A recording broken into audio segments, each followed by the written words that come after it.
Good afternoon friends, શાળા અંતર lecture series ની અંદર આપનું હાર્દિક સ્વાગત છે. હું છું મયંક પટેલ. નેક્સ્ટ લેક્ચર છે પૂય રક્ત.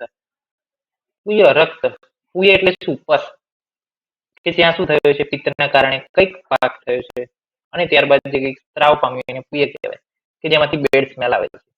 પૂય પ્લસ રક્ત એટલે કે ત્યાં રક્ત અને પસ એ બંને જે નાકમાંથી જયારે બહાર આવે એને શું કહેવાય? એ ડિઝીઝ ને પૂય રક્ત કહેવાય.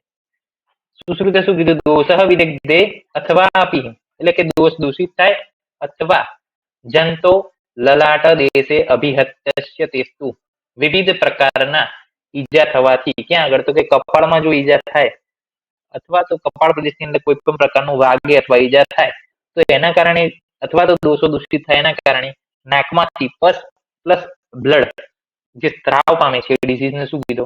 પૂય રક્ત, પૂય શોણિત કીધો. ત્રિદોષ દૂષિત થાય અથવા કપાળ પ્રદેશની અંદર કંઈક વાગે એના કારણે નાકમાંથી જે સ્ત્રાવ થાય પૂય પ્લસ રક્ત મિશ્રિત સ્ત્રાવ થાય એને પૂય શોણિત કીધો.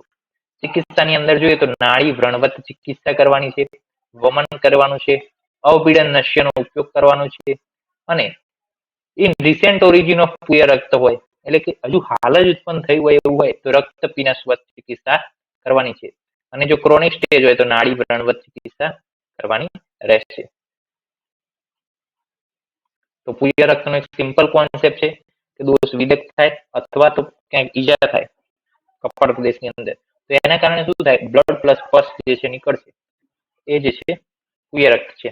ટ્રીટમેન્ટમાં સિમ્પલ છે, નાડી વ્રણવત, વમન અને અવપીડન નશ્ય. રિસેન્ટ ઓરિજિન હોય તો રક્ત પીનસ્વત, અને ક્રોનિક સ્ટેજ હોય તો નાડી વ્રણવત ચિકિત્સા આપણે કરવાની રહેશે.